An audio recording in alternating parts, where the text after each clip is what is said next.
Okay students, तो आज हम पढ़ेंगे Indian constitution class 1B. I divided class 1 in two parts, A and B.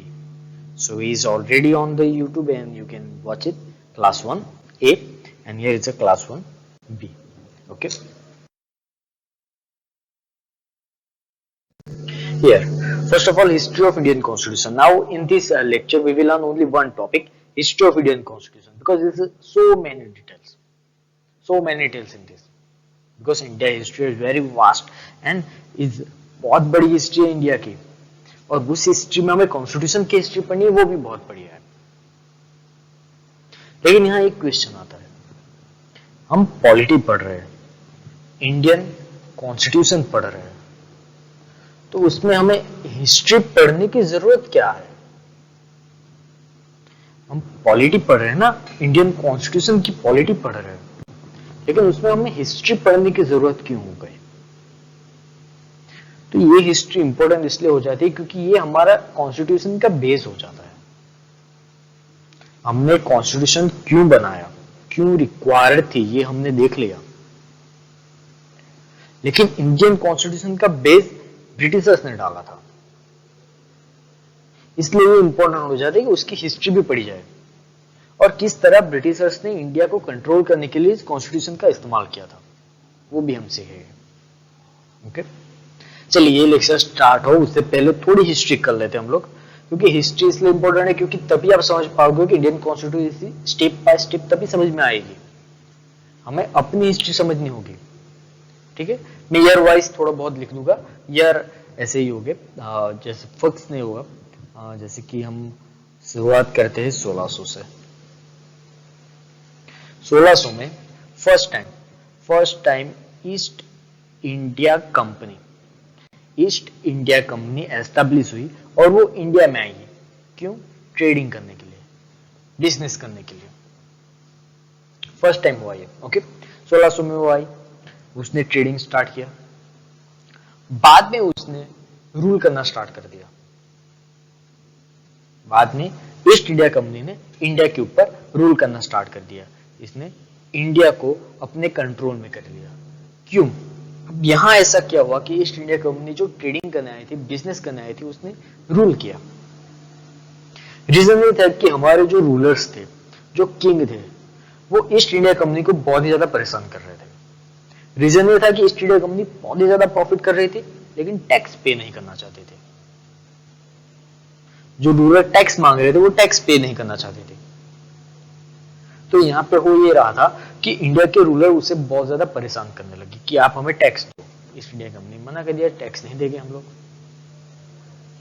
तो ये जब कॉन्फ्लिक्ट हुआ तब ईस्ट इंडिया कंपनी को समझ में आया कि अगर हम रूलर बन जाए तो हमें टैक्स पे करने की जरूरत ही नहीं है.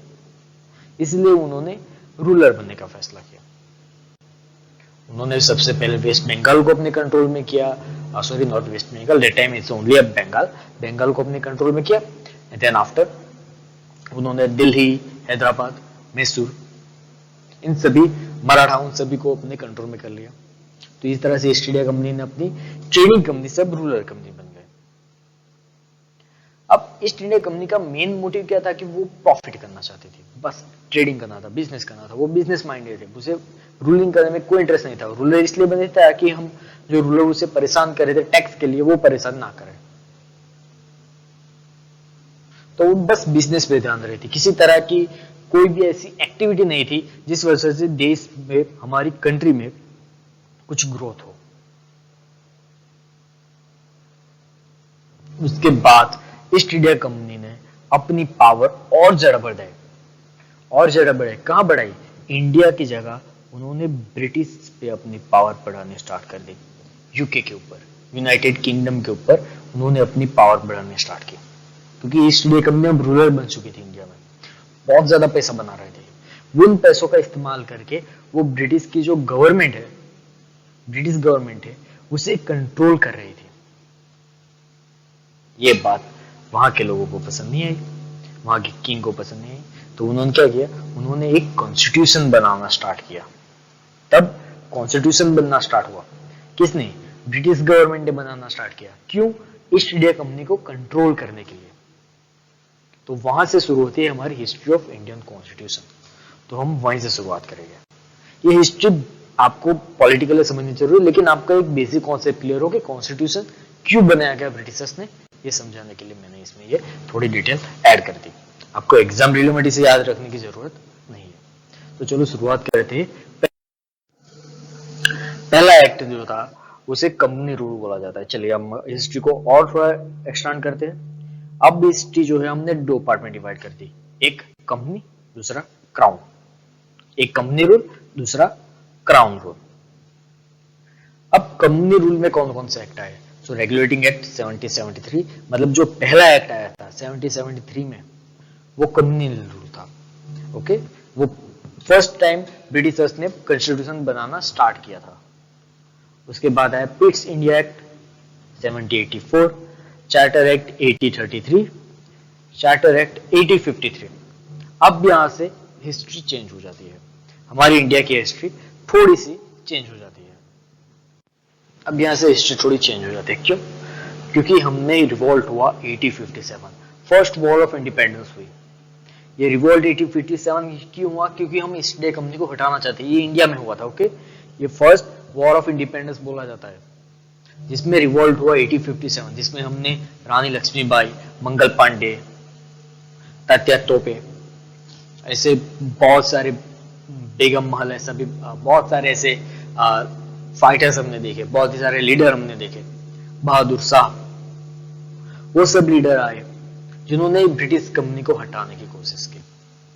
तो वो हुआ रिवोल्ट 1857। अब रिवोल्ट 1857 कुछ परसेंटेज तक सक्सेसफुल हुआ, हमने कुछ हद तक ईस्ट इंडिया कंपनी को हरा दिया, हमने ईस्ट इंडिया कंपनी को कुछ हद तक हरा दिया, लेकिन हम उसे कंप्लीट निकाल नहीं पाए, कंप्लीटली निकाल नहीं पाए। तो उस वक्त क्या हुआ? ब्रिटिशर्स को चांस मिल गया, ब्रिटिश गवर्नमेंट को मौका मिल गया। उन्होंने क्या किया? कंपनी को हटाकर अपना रूल बैठा दिया। अब कंपनी को हटाकर अपना रूल बैठा दिया, मतलब अब तक क्या था, जो रूल्स बन रहे थे वो कंपनी को कंट्रोल करने के लिए बन रहे थे। अब जो रूल्स बनेंगे 1857 के बाद, वो क्राउन रूल कहलाएंगे, क्योंकि वो क्राउन कंट्रोल करने के लिए बनेंगे। ओके, इसमें बहुत सारे रूल्स आए, जैसे कि government of India act 1858, Indian council act 1861, Indian council act 1892, Indian council act 1909, Indian government of India act 1990, government of India act 1935, and the last one Indian independence act 1947। ये सारे जो rules है, ये सारे जो एक्ट जो है, ये हमारे हिस्ट्री ऑफ इंडियन कॉन्स्टिट्यूशन का पार्ट है। मतलब इसको बेस बनाकर हमने कॉन्स्टिट्यूशन बनाया है। इसे कुछ अच्छे पार्ट्स जो थे वो हमने हमारे कॉन्स्टिट्यूशन में ऐड भी किए हैं। ओके, इसलिए ये ऐसा नहीं है कि हम सीधा ही निग्लेक्ट करते हैं इसे। ये हमारा क्या है? फाउंडेशन है, ये हमारा फाउंडेशन है, कॉन्स्टिट्यूशन का फाउंडेशन यहाँ से डाला गया था। लेकिन हाँ, बाद में हमने जो कॉन्स्टिट्यूशन बनाया वो इससे पूरा अलग था। लेकिन ये क्या है? ये हिस्ट्री है, इतिहास है हमारा, थोड़ा सा हमें समझना पड़ेगा। ओके, तो चलिए, तो पहला है रेगुलेटिंग एक्ट 1773। अब आपको ना ये सारे एक्ट याद रखने हैं, ईयर वाइज। पहला एक्ट आया रेगुलेटिंग एक्ट 1773 प्लस 11, उसमें 11 साल ऐड कर दो तो पीस इंडिया एक्ट आता है 1784। पहला रेगुलेटिंग एक्ट आया 1773 में, उसमें 11 साल ऐड कर दो, तो पीस इंडिया एक्ट आता है 1784 में। अब पीस इंडिया एक्ट के बाद और 9 साल ऐड कर देंगे तो चार्टर एक्ट आएगा 1793 में। और चार्टर एक्ट ऑलवेज 20 इयर्स में आता है, एवरी टाइम। अब यहाँ क्या होता है कि चार्टर एक्ट आने का एक मकसद ये था कि हर 20 साल के बाद एक एक्ट आएगा, ये ब्रिटिश गवर्नमेंट ने बोल दिया। ओके, तो चार्टर एक्ट आया, पहला चार्टर एक्ट आया 1793 में, दूसरा आया 1830 में, तीसरा आया 1833 और लास्ट वन 1853। तो चार्टर एक्ट आ रहे थे हर 20 साल बाद, ये फिक्स था। ओके, आपको बस यही याद रखना है कि चार्टर एक्ट हर 20 साल बाद आ रहा था। 1793 में आया, उसके बाद 8030 में आया, 8033 और 8053। अब यहाँ एक चीज भी और बात याद रखनी है, जो चार्टर एक्ट 1793 है और चार्टर एक्ट 8030 है, ये दोनों इतने ज्यादा इंपॉर्टेंट नहीं है तो हम इसे निगलेक्ट कर सकते हैं, लेकिन मैं आपको इस वीडियो में उसे पढ़ाऊंगा, लेकिन आप चाहो तो इसे निगलेक्ट कर सकते हो। तो हमारे लिए 4 एक्ट इंपॉर्टेंट हो जाते हैं जो कंपनी रूल के अंदर आते हैं, जो कंपनी को कंट्रोल करने के लिए बनाए गए थे। उसके बाद रिवोल्ट होता है 8057 और गवर्नमेंट ऑफ इंडिया एक्ट आता है 8058। उसके 3 साल बाद इंडियन काउंसिल एक्ट 8061। उसके 31 साल बाद, मतलब 31 साल बाद इंडियन काउंसिल एक्ट 1892 आता है। इसके 17 साल बाद इंडियन काउंसिल एक्ट 1909 और 26 साल बाद गवर्नमेंट ऑफ इंडिया एक्ट 1955 और 12 साल बाद आता है इंडियन इंडिपेंडेंस एक्ट 1947। आपको ये सारे एक्ट याद रखने होंगे, मे भी एग्जाम में पूछे जा सकते हैं कि हिस्ट्री ऑफ इंडियन कॉन्स्टिट्यूशन को एक्सप्लेन कीजिए, तो आपको सारे के सारे एक्ट समझाने होंगे, ईयर वाइज लिखने होंगे। ओके, इसलिए मैंने चार्ट दिया हुआ कि आप इजीली इसे याद रख लो। ठीक है, हो सकता है इसकी स्क्रीनशॉट ले लेना। अब हम समझना स्टार्ट करते हैं कि एक्ट क्या होते हैं, एक्ट में क्या क्या आया उसे समझते हैं। ओके, सो पहला एक्ट था रेगुलेटिंग एक्ट 1773, उसे याद करें। अब ये कंपनी रूल था, मतलब इंडिया के ऊपर अभी कंपनी का राज था, ईस्ट इंडिया कंपनी का। वो कैसे रूल करते थे, तो उन्होंने इंडिया को 3 पार्ट में डिवाइड कर दिया था। 3 पार्ट में डिवाइड कर दिया था, जिसे वो प्रेसिडेंसी कॉल करते थे। क्या बोलते थे उसे बोलते थे प्रेसिडेंसी, उसे बोलते थे प्रेसिडेंसी। और वो 3 प्रेसिडेंसी जो डिवाइड की गई थी, उस 3 प्रेसिडेंसी का नाम था, पहले थी बंगाल प्रेसिडेंसी, दूसरी बॉम्बे और लास्ट वन मद्रास। ये 3 प्रेसिडेंसी को डिवाइड कर दिया गया था और वो 3 प्रेसिडेंसी के ऊपर 3 अलग अलग गवर्नर बिठाए गए थे। 3 प्रेसिडेंसी के ऊपर अलग अलग गवर्नर बिठाए गए थे जो अपनी मर्जी से रूल करते थे। ठीक है, आप ऊपर ये मैप देख सकते हैं, तो यहाँ जो ये ब्लू लाइन दिख रही है, ये ब्लू लाइन वाला एरिया, ये पूरी बंगाल प्रेसिडेंसी है। बंगाल प्रेसिडेंसी बहुत बड़ी थी, तो ये पूरी बंगाल प्रेसिडेंसी है। उसके बाद ये रेड लाइन वाला बॉम्बे प्रेसिडेंसी है, रेड लाइन बॉम्बे प्रेसिडेंसी है। और ये मद्रास प्रेसिडेंसी है, ये मद्रास प्रेसिडेंसी है। तो इस तरह से 3 प्रेसिडेंसी में डिवाइड किए। अब इस मैप को जरा ध्यान से देखिए, ये इंडिया का मैप नहीं है। ओके, ये अनडिवाइडेड इंडिया का मैप है। यह बांग्लादेश देखिए, यहाँ आप पाकिस्तान देख सकते हैं, ये म्यांमार और बर्मा का एरिया है। मतलब ये अनडिवाइडेड इंडिया था जिसपे ईस्ट इंडिया कंपनी रूल करती थी। राइट, अब यहां ब्रिटिशर्स ने कैसे उसे कंट्रोल किया। पहला काम था कि उन्होंने सेंट्रलाइज एडमिनिस्ट्रेशन तैयार किया। मतलब 3 अलग अलग गवर्नर थे, बंगाल का अलग गवर्नर था, बॉम्बे का अलग गवर्नर था, मद्रास का अलग गवर्नर था। उन्होंने क्या किया, बॉम्बे और मद्रास के जो गवर्नर थे, बॉम्बे और मद्रास के गवर्नर थे, वो बंगाल गवर्नर के सबऑर्डिनेट आ गए। मतलब ये जो बॉम्बे और ये मद्रास के जो गवर्नर थे, उनका अब क्या हो गया, वो बंगाल के अंदर काम करेंगे, गवर्नर ऑफ बंगाल के अंदर काम करेंगे। इससे क्या हुआ, चलिए अब क्या था, ईस्ट इंडिया कंपनी में 3 अलग अलग गवर्नर थे। अगर मुझे कंट्रोल करना है तो मुझे तीनों पे कंट्रोल करना होगा, तीनों के लिए अलग अलग रूल्स बनाने होंगे। राइट, ये ब्रिटिशर्स को मंजूर नहीं था, तो उन्होंने क्या किया, तीनों की जगह एक को, मतलब बंगाल प्रेसिडेंसी को, उसे हायर अथॉरिटी बना दी। बंगाल प्रेसिडेंसी को हायर अथॉरिटी बना दी। यहाँ हायर अथॉरिटी का मतलब होता है कि उसके पास ज्यादा पावर दे दी, उसे गवर्नर जनरल ऑफ बंगाल बना दिया, उसे हेड बना दिया। समझ लो कि उसे इंडिया का किंग बना दिया। चलिए, एक्चुअली बना नहीं, लेकिन हम समझ लेते कि बंगाल जी जो गवर्नर थे वो उसके किंग बन गए और बॉम्बे और मद्रास के गवर्नर उसके अंदर काम करने लगे, उसके अंदर काम करने लगे। ठीक है, अब उसके साथ उन्होंने सुप्रीम कोर्ट भी एस्टेब्लिश की, मतलब सुप्रीम कोर्ट भी बनाई उन्होंने कलकत्ता के अंदर। तो पहली सुप्रीम कोर्ट हमारे यहाँ आई 1773 में, पहली सुप्रीम कोर्ट आई 1773 में। अब यहाँ ये किया कि उसे पावर दे दिया, हमने कहा बंगाल के जो गवर्नर थे उसे किंग बना दिया गया, उसे किंग बना दिया गया। लेकिन उसे किंग बनाने के बाद उसे एक 4 मेंबर की बॉडी दे दी गई, 4 मेंबर की बॉडी दे दी गई जिसे एग्जीक्यूटिव काउंसिल बोला जाता है। 4 मेंबर की एक बॉडी दी गई जिसे एग्जीक्यूटिव काउंसिल बोला जाता है।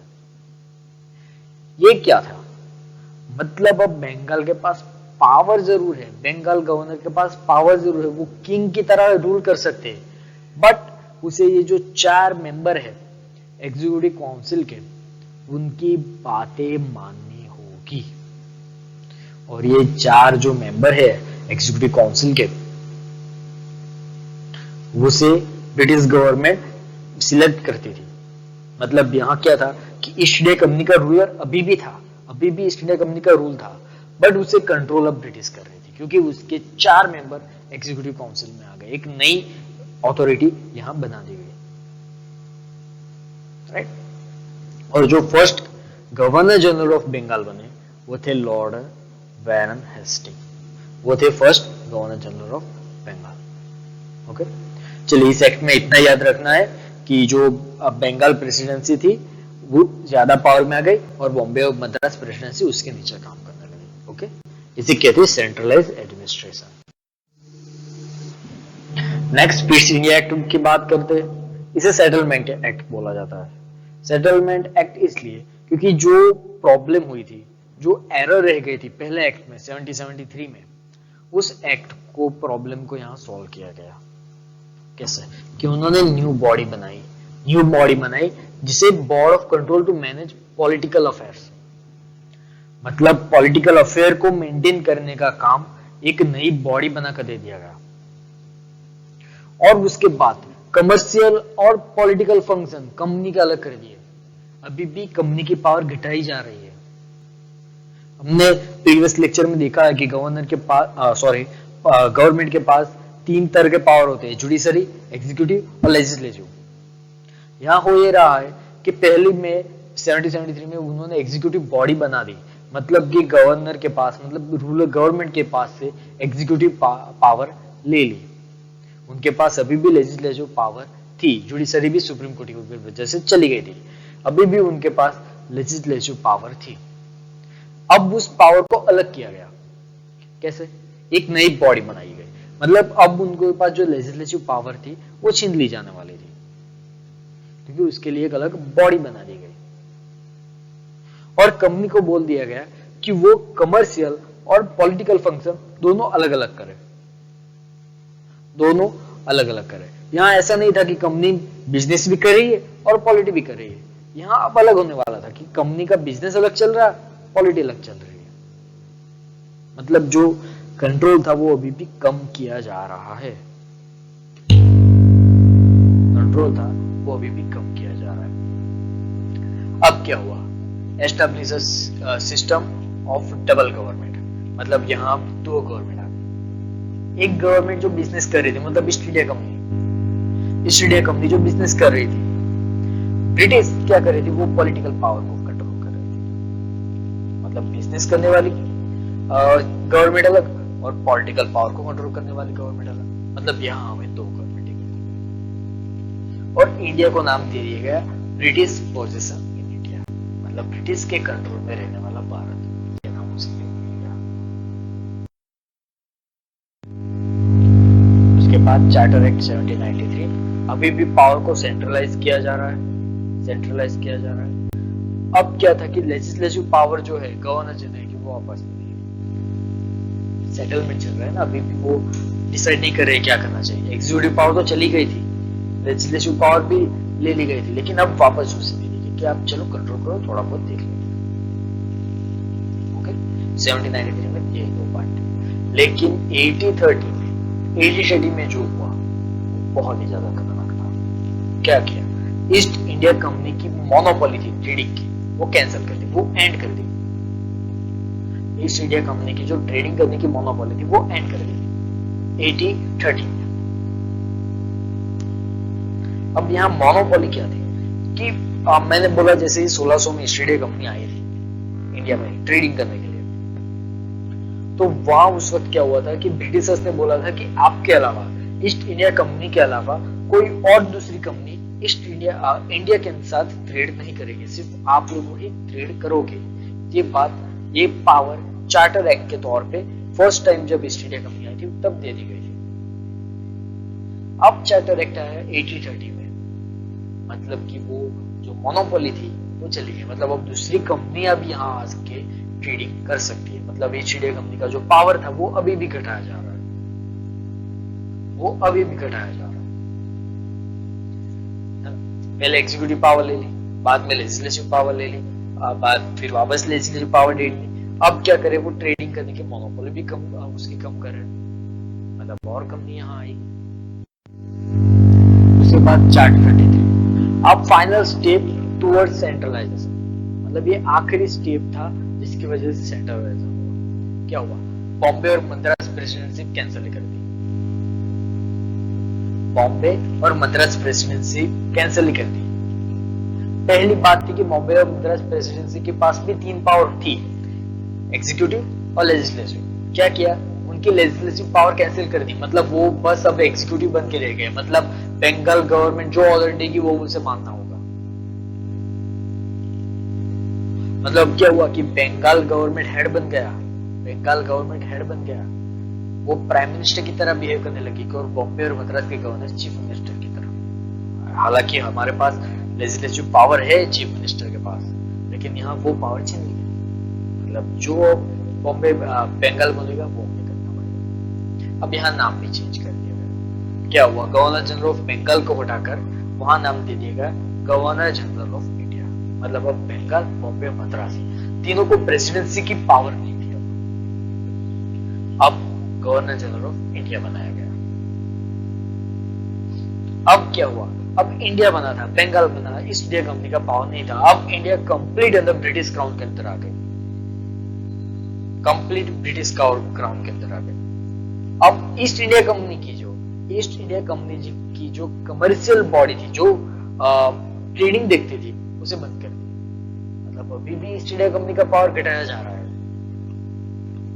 ईस्ट इंडिया कंपनी को कंट्रोल करने के लिए धीरे धीरे से ऐसा लगता है जैसे स्लो पॉइजन दे रहे हो ईस्ट इंडिया कंपनी को बंद करने के लिए। समझ में आ रहा है? जो पहले गवर्नर जनरल ऑफ इंडिया बने थे वो थे लॉर्ड विलियम बेंटिक। उसके बाद आया चार्टर एक्ट 1858। अब क्या था, लेजिस्लेटिव काउंसिल थी गवर्नर जनरल ऑफ इंडिया की, जो पहले पावर दी गई थी वो वापस छीन ली गई। क्या बनाया गया, एक लेजिस्लेटिव काउंसिल बनाई गई, सेपरेट लेजिस्लेटिव काउंसिल। और गवर्नर जनरल की जो काउंसिल थी उसे 2 फंक्शन में डिवाइड कर दिया कि लेजिस्लेटिव अलग हो गया, एग्जीक्यूटिव अलग हो गया। अभी भी आपको ऐसा लग रहा है कि पावर गवर्नर जनरल के पास है, नहीं है। उन्होंने लेजिस्लेटिव और एग्जीक्यूटिव दोनों को अलग कर दिए। या तो गवर्नर जनरल लेजिस्लेटिव रह सकता है या एग्जीक्यूटिव रह सकता है। ओके। अब इंडिया के लेजिस्लेटिव जो काउंसिल बनी थी उसमें 6 मेंबर ऐड हो गए। ओके। एंड एक और चीज थी, companies rule could be terminated at any time the parliament like, मतलब बंद कर सकती कंपनी को कभी भी। कंपनी का रूल जो इंडिया पे था उसे कभी भी बंद कर सकते, अगर पार्लियामेंट ने बोला बंद तो बंद। ये लास्ट रूल था कंपनी रूल का। उसके बाद 1857 रिवोल्ट हुआ, उसके बाद एक्ट आया 1858। अब उसे क्या बोला गया, उसे बोला गया गुड गवर्नमेंट। मतलब अब जो एक्ट आ रहे हैं वो सारे गुड गवर्नमेंट की तरह है। हम आंसरेबल गवर्नमेंट है और रिस्पॉन्सिबल गवर्नमेंट है। हम पहले जैसे ईस्ट इंडिया कंपनी वाले गवर्नमेंट नहीं रहे, हम अब चेंज हो गए, हम बदल गए हैं, क्योंकि अब आपके कंपनी रूल नहीं है, क्राउन रूल कर रहा है।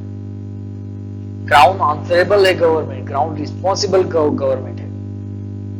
ब्रिटिश पार्लियामेंट रिस्पॉन्सिबल रहेगी आपकी सब चीज के लिए। ये सब कहने की बात थी, असल में ऐसा कुछ नहीं हुआ। अब क्या हुआ कि गवर्नर जनरल ऑफ इंडिया जो था उसके नाम बदल कर चेंज कर दिया गया viceroy of India, viceroy of India. अब यहाँ क्या होता था, वाइसरॉय जो थे वो डायरेक्ट रिप्रेजेंटेटिव थे ब्रिटिश क्राउन के, मतलब ब्रिटिश गवर्नमेंट वाइसरॉय को भेजी थी कि आप जाओ, आप इंडिया के वाइसरॉय हो, आप इंडिया के वाइसरॉय हो। मतलब अभी भी इलेक्शन वाला मामला नहीं था, अभी भी सिलेक्शन चल रहा था। फर्स्ट वाइसरॉय ऑफ इंडिया थे लॉर्ड कैनिंग। लॉर्ड कैनिंग हमारे फर्स्ट वाइसरॉय ऑफ इंडिया बने। उसके बाद हमारी ईस्ट इंडिया कंपनी को एबॉलिश कर दिया गया, मतलब जो ईस्ट इंडिया कंपनी रूल कर ली थी उसे बंद कर दिया गया, और जो उनके पास पावर थी वो सारी पावर ब्रिटिश क्राउन को दे दी गई, ब्रिटिश क्राउन को दे दी गई। अब इंडिया में क्या था कि अब वाइसरॉय रूल कर रहे, लेकिन वाइसरॉय के साथ एक और चीज आई, secretary of state, secretary of state of India. ये कौन थे? ये भी पार्लियामेंट के रिप्रेजेंटेटिव थे, ओके, लेकिन ये हेड करते थे काउंसिल ऑफ इंडिया को, हेड करते थे काउंसिल ऑफ इंडिया को। मतलब ये समझो कि लॉर्ड कैनिंग जो थे, तो वाइसरॉय जो थे वो प्रेसिडेंट थे, लेकिन सेक्रेटरी ऑफ स्टेट जो है वो प्राइम मिनिस्टर है, ओके। और डॉक्ट्रिन ऑफ लॉस जो थी वो डिस्कार्डेड कर दी गई। अब एक्ट आया इंडियन काउंसिल एक्ट 1861। अब इस एक्ट में क्या हुआ, इस एक्ट में क्या हुआ कि उन्होंने डिसेंट्रलाइजेशन करना स्टार्ट किया, डिसेंट्रलाइजेशन। अब हमने क्या देखा कि पहले जो हम क्राउन रूल की बात कर रहे थे वहां सेंट्रलाइज किया जा रहा था, अब यहाँ डिसेंट्रलाइजेशन किया जा रहा था। अब इन दोनों को चलो समझते हैं थोड़ी देर, ओके। तो यहाँ क्या है, आप यहाँ देखो एक रूलर है, ठीक है, ये एक रूलर की तरह है, यहाँ दूसरे स्टेट है। अब सेंट्रलाइज में क्या होता है, सेंट्रलाइज में ये होता है कि इन लोगों की पावर लेकर यहाँ डाल दी जाती है, इन सबको इनके यहाँ डाल दिया जाता है, इसे सेंट्रलाइज बोला जाता है। कि मतलब इन सभी को जो स्मॉलर रूलर्स है, या वो छोटे किसान है, या यूं समझो कि ये बड़ा किंग है और ये दूसरे उसके छोटे रूलर्स है, उन सबको इसके अंदर डाल दिया जाता है। मतलब एक के पास ज्यादा पावर आ जाती है, यहाँ पावर ऊपर की तरफ जाती हुई नजर आती है जहां सेंट्रलाइजेशन हो रहा हो। लेकिन हम डिसेंट्रलाइजेशन की बात की जाए तो डिसेंट्रलाइजेशन में क्या होता है कि यहाँ एक रूलर है, एक किंग है, अब उसके नीचे जो भी दूसरे किंग या दूसरे जो भी ऑफिसर्स काम कर रहे थे उसे पावर दे दी जाती है। मतलब यहाँ पावर डाउन होती है, नीचे की तरफ आती है, रूलर से नीचे की तरफ। सेंट्रलाइजेशन में क्या होता है कि एक सेंटर बन जाता है, एक किंग बन जाता है जो सभी पावर का सेंटर हो जाता है। लेकिन डिसेंट्रलाइजेशन में क्या होता है, जो सेंटर है उसे तोड़ा जा रहा है,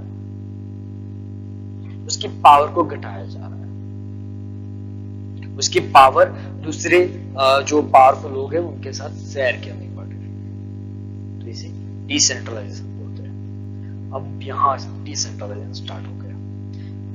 यहाँ समझो ब्रिटिशर्स ने किस तरह से कॉन्स्टिट्यूशन को मैनिपुलेट किया।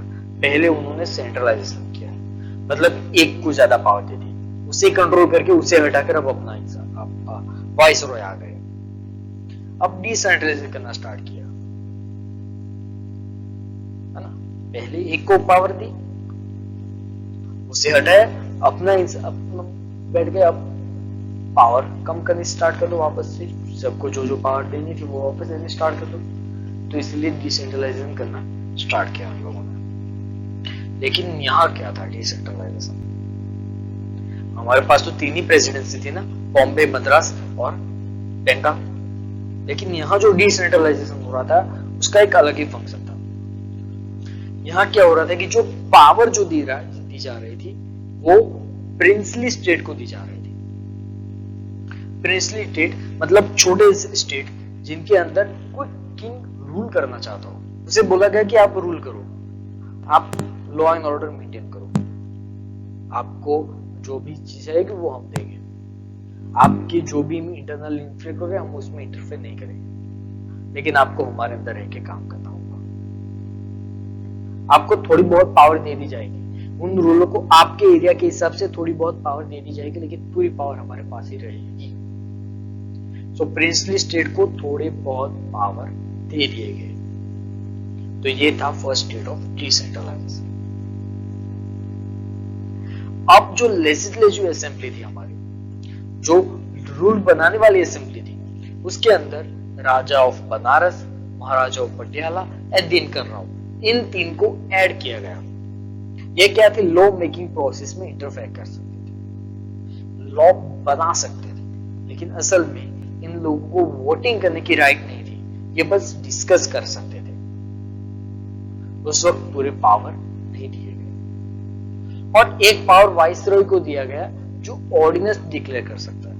आज भी हमारे प्रेसिडेंट के पास ये पावर है ऑर्डिनेंस डिक्लेयर करने का। जब हम प्रेसिडेंस पढ़ेंगे तब ये पढ़ा होगा, अभी बस ये सब। उसके बाद इंडियन काउंसिल एक्ट 1892 आया। अब 1892 में क्या आया कि जो लेजिस्लेटिव असेंबली थी उनके मेंबर बढ़ा दिए गए, मतलब उसमें 16 मेंबर कर दिए गए, राइट। अब जो थी, अब लेजिस्लेटिव असेंबली को दो पार्ट में डिवाइड कर दिया गया, एक सेंटर के लिए और एक प्रोविंशियल के लिए। अब यह प्रोविंशियल मतलब प्रिंसली स्टेट के लिए, मतलब प्रिंसली स्टेट के लिए भी रूल्स अब ये लेजिस्लेटिव काउंसिल बनाएगी, ओके। और जो एक्स्ट्रा मेंबर थे, जो एडिशनल मेंबर्स की जरूरत थी, उसे इलेक्शन से डाला गया, उसे इलेक्शन से डाला गया। जब ये पहली बार ये वर्ड आया था तब उन्होंने इस्तेमाल किया था नॉमिनेशन। उन्होंने इलेक्शन नहीं लिखा था, उन्होंने लिखा था नॉमिनेशन, क्योंकि ये इनडायरेक्ट इलेक्शन था।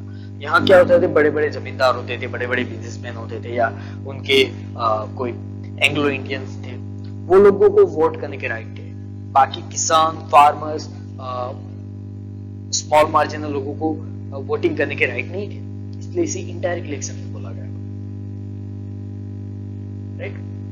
अब जो लेजिस्लेटिव काउंसिल थी उसे फंक्शन इंक्रीज किए, मतलब उसे और ज्यादा पावर दी गई, और ज्यादा पावर दी गई, और साथ में उसके साथ जो डिस्कसिंग था, बजट डिस्कस करने का भी पावर दे दिया गया। बजट सिर्फ डिस्कस कर सकते थे, पास तो ब्रिटिश गवर्नमेंट ही करके लाती थी इसे। समझ में आ रहा है? मतलब यहाँ लेजिस्लेटिव पावर तो दी जा रही है, आप लॉ बना सकते हो, लॉ बना सकते हो, इसकी पावर दी जा रही है उन्हें, लेकिन कुछ पावर अभी भी नहीं थी। जैसे बजट डिस्कस करने की पावर आई थी, वोटिंग करने की, उसे पास करने की पावर नहीं थी, आप बस उसे डिस्कस कर सकते हो।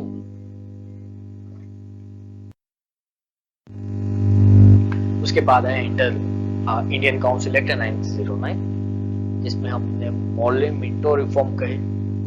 मॉर्ले मिंटो रिफॉर्म भी कहा जाता है इसे, क्योंकि इसमें सेक्रेटरी ऑफ स्टेट जो थे वो लॉर्ड मॉर्ले थे, और उस वक्त वाइसरॉय ऑफ इंडिया थे लॉर्ड मिंटो, इसलिए इसे मॉर्ले मिंटो रिफॉर्म कहा जाता है।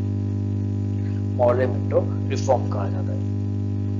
इसमें क्या हुआ, इसमें जो हमारे मेंबर थे वो बढ़ा दिए गए। किसके मेंबर? लेजिस्लेटिव काउंसिल के मेंबर। लेजिस्लेटिव काउंसिल के मेंबर यहाँ बढ़ाए गए, वो 60 हो गए, राइट।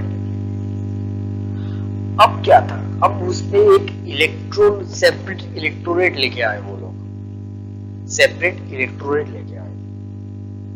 मतलब अब मेंबर बढ़ाए गए, तो मेंबर बढ़ाने के लिए उसे इलेक्शन भी करवाना होगा, तो सेपरेट इलेक्टोरेट लेके आए। मतलब डायरेक्ट इलेक्शन से उसे बिठाया गया, लेकिन वो सेपरेट थे। मतलब सेपरेट इलेक्टोरेट कैसा था कि अगर आप मुसलमान हो तो आप बस अपनी कम्युनिटी को ही वोट दे सकते हो, अगर आप मुसलमान हो तो आप मुसलमान कम्युनिटी को वोट दोगे, आप हिंदू हो तो हिंदू कम्युनिटी को वोट दोगे, आप अगर सिख हो तो सिर्फ सिख कम्युनिटी को ही वोट दे सकते हो। ये सेपरेट इलेक्टोरेट था। यहाँ ऐसा नहीं था कि हिंदू अगर किसी मुसलमान को वोट देता है तो चल जाता है, या मुसलमान किसी हिंदू को वोट देता है चल जाता था, ऐसा नहीं था। आपके पास सिर्फ यही पावर थी कि जो पर्सन वहां इलेक्शन के लिए खड़ा हुआ है, आप बस अपनी कम्युनिटी को ही वोट दे सकते थे। या तो वो मुसलमान है तो भी आप वोट कर सकते हो, या नहीं है तो नहीं। ये सेपरेट इलेक्टोरेट वहां लेके आया, लेकिन ये डायरेक्ट इलेक्शन था क्योंकि इसमें मैक्सिमम लोगों ने वोटिंग की थी, इसलिए इसे डायरेक्ट इलेक्शन बोला गया है। अब उसमें एक और चीज लाई है, जो एग्जीक्यूटिव काउंसिल है हमारी, एग्जीक्यूटिव काउंसिल है हमारे, उसके अंदर सत्येंद्र प्रसाद सिन्हा को ऐड किया गया। उसके अंदर सत्येंद्र प्रसाद सिन्हा को ऐड किया गया। सत्येंद्र प्रसाद सिन्हा को ऐड किया गया एग्जीक्यूटिव काउंसिल में। पहले जो हमने 3 लोग देखे थे, पहले वो लेजिस्लेटिव काउंसिल में थे जिसमें हम महाराजा पटियाला, राजा बनारस ये सब थे, वो लेजिस्लेटिव काउंसिल में थे। अब पहली बार एग्जीक्यूटिव काउंसिल में ऐड किए गए सत्येंद्र प्रसाद सिन्हा को। एग्जीक्यूटिव काउंसिल में पहली बार किसी इंडियन को ऐड किया गया था। अब गवर्नमेंट ऑफ एक्ट इंडिया आया 1990, इसे मॉन्टेग्यू चैमफोर्ड रिफॉर्म बोला जाता है, क्योंकि उस वक्त जो सेक्रेटरी ऑफ स्टेट थे वो मॉन्टेग्यू थे और वाइसरॉय ऑफ इंडिया थे लॉर्ड चैमफोर्ड। अब यहाँ bicameralism and direct election in the country, ये दोनों चीजें लाई गई। बाइकैमरलिज्म मतलब क्या था कि अभी तक जो लेजिस्लेटिव काउंसिल जो थी हमारी, लेजिस्लेटिव काउंसिल जो थी वो सिर्फ सिंगल काउंसिल थी और उसे 2 काउंसिल में डिवाइड कर दिया गया। मतलब अपर हाउस और लोअर हाउस, इन 2 पार्ट में डिवाइड किया। जो हम आज देख रहे हैं, आज हमारी अपर हाउस मतलब राज्यसभा और लोअर हाउस मतलब लोकसभा, वो चीज यहाँ इंट्रोड्यूस की गई। लेजिस्लेटिव काउंसिल को 2 पार्ट में डिवाइड कर दिया गया, अपर हाउस और लोअर हाउस में। उस वक्त क्या नाम थे वो नहीं पता मुझे, लेकिन हाँ ये समझ लो कि उसे 2 पार्ट में डिवाइड कर दिया गया, अपर हाउस और लोअर हाउस, 2 पार्ट में। और डायरेक्ट इलेक्शन किया गया कंट्री के अंदर। उसमें भी अभी भी पूरी तरह के सभी को वोटिंग राइट नहीं थे। जिसके पास ज्यादा प्रॉपर्टी थी या जो अच्छा बिजनेसमैन था वही वोट कर सकता था, इस तरह की सिचुएशन थी। अब बाइकैमरलिज्म आया। जो अब एग्जीक्यूटिव काउंसिल में क्या हुआ, जो 6 मेंबर बॉडी थी उसमें से 3 मेंबर इंडियन कर दिए गए और establishment of public service commission को बनाया गया और high commission of India, London में एक बॉडी बनाई गई जो हाई कमीशन ऑफ इंडिया के नाम से बनाई गई। मतलब इंडिया के कुछ भी लॉ होगा, कुछ भी एरर होगी तो हाई कमीशन ऑफ इंडिया को रिपोर्ट करनी होगी। वो लंदन में बनाई गई, इंडिया में नहीं थी, वो लंदन में थी, एक हेडक्वार्टर की तरह। अब गवर्नमेंट ऑफ इंडिया एक्ट आया 1935, बहुत ज्यादा इंपॉर्टेंट है क्योंकि ये बहुत बड़ा था और इसमें से हमने बहुत कुछ कॉपी भी किया हुआ है। बहुत कुछ हमने साइलेंट फीचर्स में देखा था, हमने 1935 से बहुत कुछ लिया भी है अपने अभी जेको कॉन्स्टिट्यूशन में जो है वो। अब क्या था, federal list, provisional list and concurrent list, in 3 list को डिवाइड कर दिया गया। जैसे हमारे पास यूनियन लिस्ट है, अभी स्टेट लिस्ट है और कॉन्करेंट लिस्ट है, वैसे ही उस वक्त 1935 में ये 3 लिस्ट दे दी गई कि जो सेंटर के लिए रूल्स बना सकती है, प्रोविंशियल के लिए रूल बनाया जा सकता है और दोनों उस टॉपिक पे रूल्स बनाए जाते हैं। तो ये डिवाइड द पावर किया गया।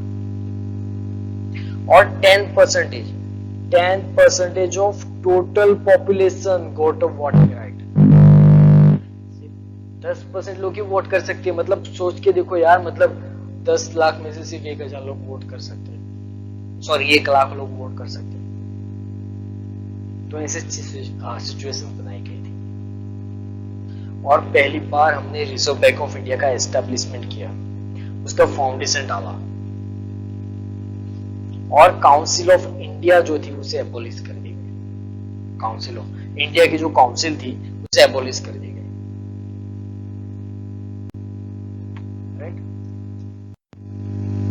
अब इंपॉर्टेंट एक्ट आता है इंडियन इंडिपेंडेंट एक्ट 1947। इसे बोला जाता है ब्रिटिश रूल का खात्मा करने वाला एक्ट, जहां ब्रिटिश रूल्स पूरी तरह से निकाल दिया गया। राइट। अगस्त 15, 1947 को डिक्लेयर किया गया कि India as a independent and sovereign state. India as an independent and sovereign state. Independent मतलब आजाद और सोवरेन मतलब जिसके ऊपर कोई दूसरी कंट्री रूल नहीं कर रही। अब इंडिया आजाद है और उसके ऊपर कोई दूसरी कंट्री रूल नहीं करने वाले, ये डिक्लेयर किया गया।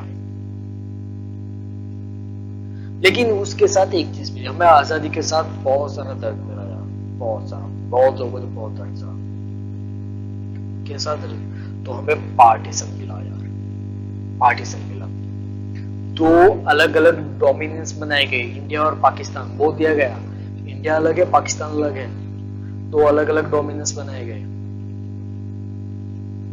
और उस डोमिनेंस में क्या हुआ कि जो प्रिंसली स्टेट थे जिसपे प्रिंस रूल करते थे, ब्रिटिशर्स जिसपे इनडायरेक्ट रूलिंग करते थे, उसे बोला गया कि आपके पास तीन ऑप्शन है, आपके पास तीन ऑप्शन है, या तो इंडिया में ज्वाइन हो, या तो पाकिस्तान में ज्वाइन हो, या इंडिपेंडेंस हो। You have only 3 choice. Princely state को ये 3 चॉइस दे दी गई और वाइस रॉय का जो ऑफिस है उसे एबोलिश कर दिया गया। राइट, ये था इंडियन इंडिपेंडेंस एक्ट 1947। अब हमारा लेक्चर यहाँ पे कंप्लीट होता है, history of Indian constitution. Next lecture में हम डिस्कस करने वाले हैं हाउ कॉन्स्टिट्यूशन। नेक्स्ट लेक्चर में हम लोग डिस्कस करेंगे कॉन्स्टिट्यूशन कैसे बनाया गया, और कॉन्स्टिट्यूशन के कुछ फंक्शंस की बात करेंगे, जैसे सोर्स कौन से थे, और ऐसे बहुत सारे टॉपिक्स हैं। सो नेक्स्ट लेक्चर क्लास 2 में हम मिलेंगे। तब तक के लिए ख्याल रखिए अपना, और good bye. Always walk through life as if you have something new to learn. मतलब हमेशा चलते रहो, आपको हमेशा अपनी लाइफ में कुछ ना कुछ नया सीखने को मिलेगा। आप हमेशा चलते रहोगे तो आपकी लाइफ में कुछ ना कुछ सीखने को मिलेगा। इस टॉपिक को अगर मैं इस तरह से कहूं कि कई बार आपने सुना होगा, अगर आप फ्लाई नहीं कर सकते तो दौड़ना शुरू कीजिए, अगर आप दौड़ नहीं सकते तो चलना शुरू कीजिए, और अगर आप चल नहीं सकते तो क्रॉल करना शुरू कीजिए, लेकिन कहीं रुकना मत। यही चीज यहाँ बताई गई है कि हमेशा चलते रहो अपने लाइफ में। आप हमेशा कुछ ना कुछ नया सीखोगे और कुछ अचीव करोगे।